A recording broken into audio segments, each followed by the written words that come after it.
Hello students. आज की class में हम क्लास 9 के प्रश्नावली 6.2 के उदाहरणों के क्वेश्चन नंबर 10 को बहुत ही आसान तरीके से करवाएंगे, जो आपकी बोर्ड परीक्षा की दृष्टि से भी बहुत अधिक महत्वपूर्ण है। इसलिए आप वीडियो को और लास्ट तक देखें। तो आज का हमारा पहला क्वेश्चन है, संलग्न चित्र में ए बी समानांतर टू सी डी है, जिसमें हमें कोण पी क्यू आर तथा प्रतिवर्त कोण पी क्यू आर ज्ञात कीजिए कहा है। अब चित्र में आप देख सकते हैं कि जो ए बी है इस समानांतर है सी डी के, और हमें जो कोण बताना है वो पी क्यू आर कोण बताना है। पी क्यू आर कोण बताने के लिए हम ई एफ एक रेखा यहाँ से एक लाइन खींच लेते हैं, तो हमारा ये एक लाइन बन जाता है, जो ई एफ हो जाएगा।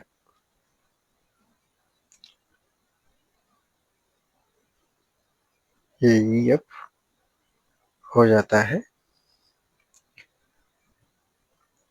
अब हम इसके हल में करेंगे हल क्यू से। हमने जो रेखा खींचा है उसे लिखेंगे क्यू से क्यू ई एफ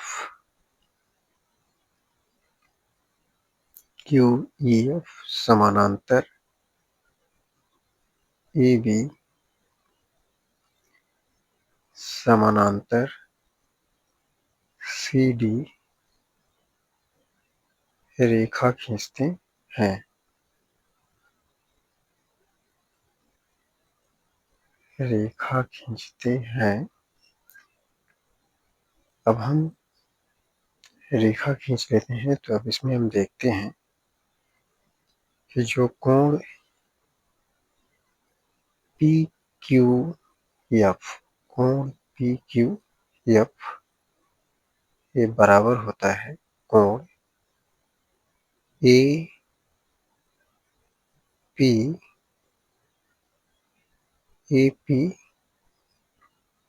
क्यू के। कोण पी क्यू एफ बराबर होगा कोण ए पी क्यू के, क्योंकि ये दोनों कोण ए पी क्यू कोण पी क्यू एफ एकांतर कोण होंगे। तो इसे हम ऐसे लिख सकते हैं, कोण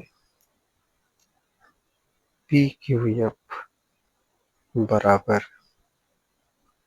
कोण ए पी क्यू। अब जो कोण ए पी क्यू है इसका मान चित्र में भी रखा है 32 अंश, तो ये 32 अंश के बराबर हो जाएगा, जो कि कौन से कोण होते हैं, एकांतर अंतःकोण। एकांतर अंतःकोण।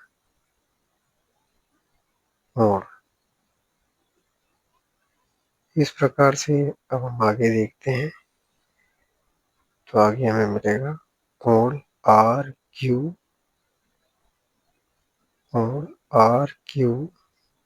एफ कोण आर क्यू एफ कोण सी आर क्यू के बराबर होगा। ये भी क्या होंगे, एकांतर कोण होंगे।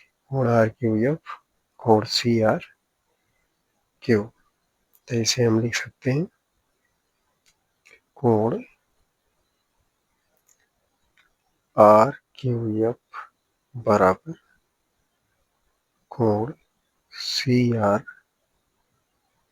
क्यू बराबर जो कोण सी आर क्यू का मान दिया हुआ है वो 28 अंश है, तो यहाँ हम लिख देंगे 28 अंश। इस प्रकार से ये भी क्या होगा, एक अंतः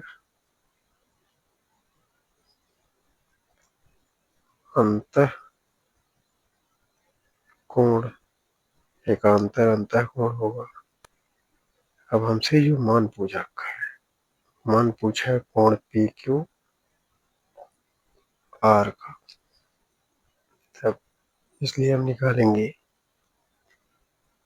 कोण पी क्यू आर बराबर, हमारा जो कोण पी क्यू आर है ये दो कोणों का पी क्यू आर, दो कोणों का योगफल हो जाएगा। एक कोण हमारा होगा कोण पी क्यू एफ और दूसरा कोण होगा आर क्यू एफ, ये दोनों का योगफल होगा। तो हम कर लेंगे कोण पी क्यू एफ प्लस कोण आर क्यू एफ, जो कोण पी क्यू एफ का मान हमें मिला था वो था 32 अंश, यहाँ रख देंगे। और कोण आर क्यू एफ का मान जो मिला था ये था 28 अंश। इस प्रकार से जो हमें कोण पी क्यू आर का मान मिलेगा, दोनों को जोड़ लेते हैं तो ये मिल जाएगा कितना, 8 2 10, 3 2 5 1 6, यानी कि 60 अंश। ये 60 अंश मिल जाता है कोण पी क्यू आर का मान। अब कोण पी क्यू आर का प्रतिवर्त कोण पी क्यू आर ज्ञात कीजिए, क्वेश्चन में पूछा है। इसका प्रतिवर्त निकालने के लिए हम यहाँ लिखेंगे प्रतिवर्त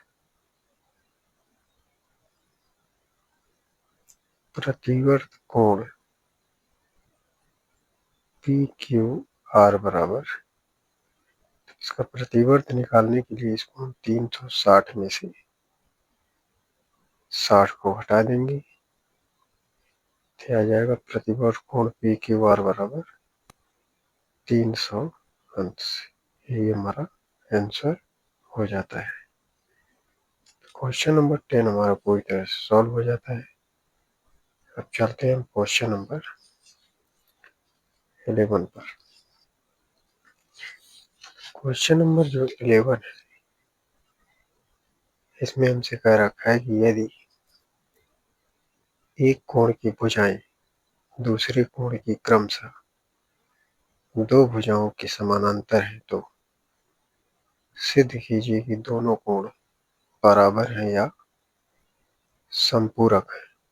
तो स्टूडेंट्स, इसमें एक कोण की भुजाएं दूसरे कोण की क्रमशः दो भुजाओं के साथ समानांतर है तो सिद्ध कीजिए कि दोनों कोण बराबर है या संपूरक है। तो यहाँ इसमें दो स्थितियां बन सकती हैं, हमने दोनों स्थितियों को बना रखा है, जिसमें पहला कोण ए बी सी है, दूसरा कोण डी ई एफ है, जो कि दोनों कोण की भुजाएं एक दूसरे के समानांतर है। तो यहाँ देख सकते हैं जो ए डी है वो ए बी के समानांतर है, जो बी सी है वो ई एफ के समानांतर है। अब जो दूसरी स्थिति बनती है, तो यहाँ जो पहला कोण है ए बी सी है, दूसरा कोण डी ई एफ है, तो यहाँ भी ए बी डी एम के समानांतर है और जो बी सी है वो एफ ई के समानांतर है। तो हम पहले स्थिति नंबर 1 का देखते हैं। स्थिति 1 में हमें जो दिया है, यहाँ स्थिति 1 में दे रखा है कि ए बी समानांतर टू डी, ए बी समानांतर टू डी तथा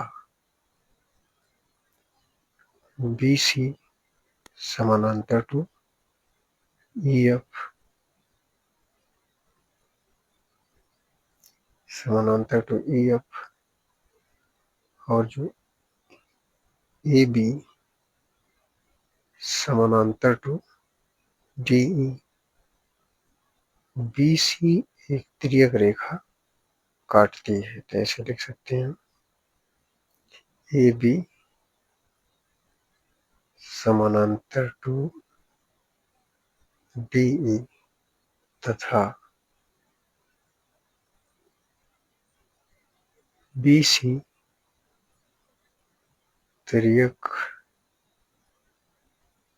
रेखा है।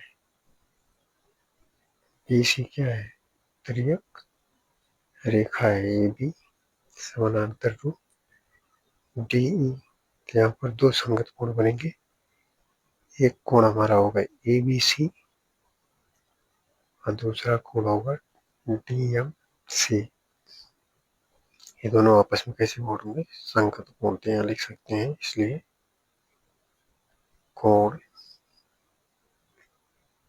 ए बी सी बराबर कोण डी एम सी। ये कैसे कोण होंगे? संगत कोण। संगत कोण होंगे। इसे हम मान लेते हैं समीकरण नंबर 1।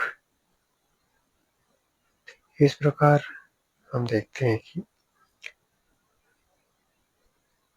आगे हमें जो मिलता है कि बी सी समानांतर to E F. B C समानांतर टू ई एफ स्थिति नंबर 1 में, जिसको तिर्यक रेखा डी ई काट रही है, जिसको हम ऐसे लिख सकते हैं बी सी समानांतर टू ई एफ तथा डी ई तिर्यक रेखा है। डी ई तिर्यक रेखा है। यहाँ भी दो कोण मिलेंगे जो कि संगत होंगे। तो एक कोण हमारा होगा डी एम सी और दूसरा कोण होगा D E F. D M C D E F, ये दोनों कोण आपस में बराबर होंगे जो कि संगत कोण होंगे। यहाँ से हम लिख सकते हैं कि इसलिए कोण डी एम सी बराबर कोण डी ई एफ जो कि संगत कोण होंगे। ये हो जाता है हमारा समीकरण नंबर 2। इस प्रकार से हम समीकरण 1 व 2 से तुलना करते हैं। यहाँ देखते हैं कि जो समीकरण नंबर 1 था कोण ए बी सी बराबर डी एम सी, कोण डी एम सी था। यहाँ कोण डी एम सी बराबर कोण डी ई एफ है। तो डी एम सी ये कैंसिल हो जाता है, तो हमें मिल जाएगा कोण ए बी सी के बराबर कोण डी ई एफ। तो हम यहाँ लिखेंगे समीकरण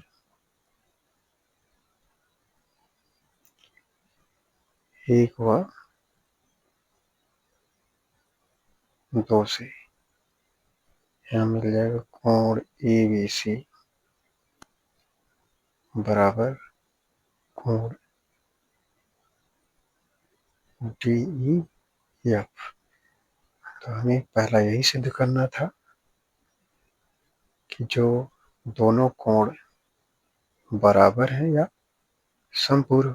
तो पहला जो सिद्ध करना था दोनों कोण बराबर हैं। जो कोण ए बी सी है कोण डी ई एफ के बराबर हो, तो हमारा पहला ये सिद्ध हो जाता है। तो हम लिख सकते हैं प्रूव्ड।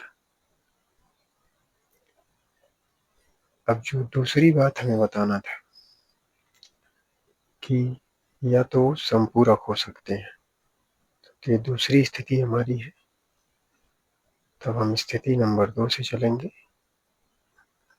स्थिति नंबर 2 में अगर हम देखते हैं तो जो ए बी है वह डी ई के समानांतर है, और जो बी सी है वो एफ ई के समानांतर है। तो यहाँ हम लिख देते हैं कि जो ए बी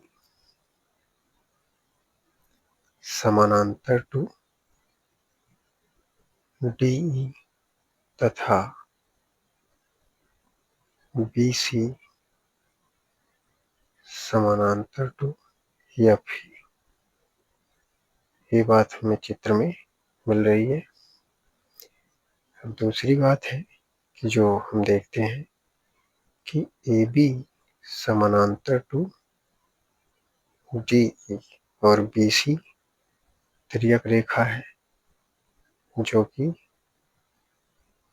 डी ई और एफ ई को काट रही है। तो यहाँ से हम इसे ऐसे लिख सकते हैं कि ए बी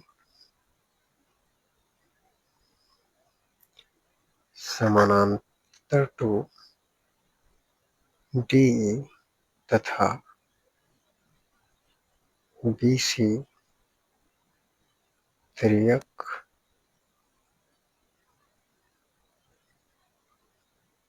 रेखा है, बी सी तिर्यक रेखा है। इस प्रकार यहाँ हमें मिल जाएगा कोण ए बी सी प्लस कोण D M B, A B C D M B, इन दोनों का जो योगफल मिलेगा वो 180 अंश के बराबर मिलेगा, क्योंकि यह दोनों कोण सह अंतःकोण है, सह अंतःकोण है। तो इसलिए हम लिख सकते हैं, इसलिए कोण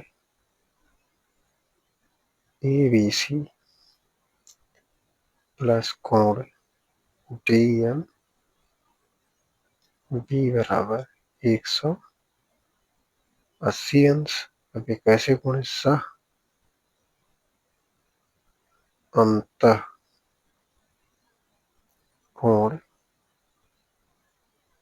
कोणों का योग है, सह अंतःकोणों का योग है। इसे मान लेते हैं समीकरण नंबर 1।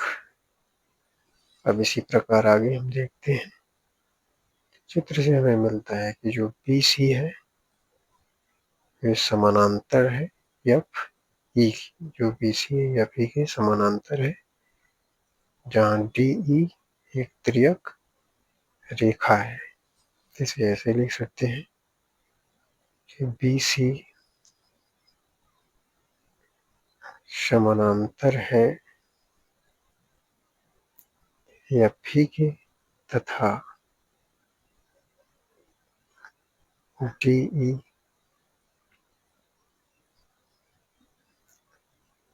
तिर्यक रेखा है। यहाँ हम देखें तो कोण डी एम बी, कोण डी एम बी कोण डी ई एफ के बराबर होगा, जो कि आपस में संगत कोण होंगे। तो यहाँ से हम लिख सकते हैं, इसलिए कोण डी एम बी बराबर कोण डी ई एफ, जो कि कैसे कोण होंगे? संगत कोण। ये दोनों कोण आपस में बराबर होंगे। इसे मान लेते हैं हम समीकरण नंबर 2। अब अगर हम समीकरण नंबर 1 और 2 से देखते हैं, कोण डी एम बी कोण डी एम बी के बराबर कोण डी ई एफ है, और जो समीकरण नंबर 1 है वह कोण ए बी सी प्लस कोण डी एम बी बराबर 180 अंश। तो हम डी एम बी की जगह पे क्या लिख सकते हैं?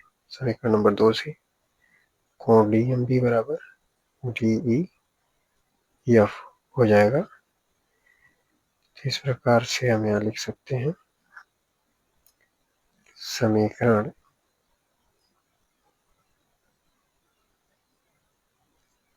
एक और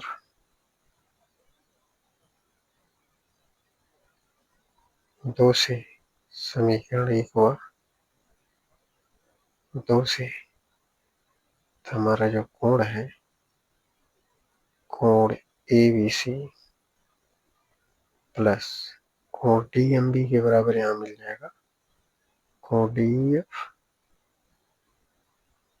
DEF बराबर 180 अंश। कोण DEF बराबर 180 अंश। ये बात भी हमारी सिद्ध हो जाती है, जो कि हमारे क्वेश्चन में कहा था कि जो दोनों कोण हैं वो आपस में बराबर हो या तो संपूरक हो। ये क्वेश्चन में कहा था कि दोनों भुजाओं के समानांतर हो, जिसे देखिए दोनों कोण बराबर है या संपूरक है। तो यहाँ हमने ये सिद्ध कर दिया कि कोण ABC बराबर कोण DEF है, और दूसरा संपूरक कोण ABC प्लस कोण DEF बराबर 180 अंश, जो कि संपूरक हो जाता है। हम आशा करते हैं कि आपको क्वेश्चन समझ में आए होंगे। वीडियो को लाइक करें, चैनल सब्सक्राइब करें। धन्यवाद।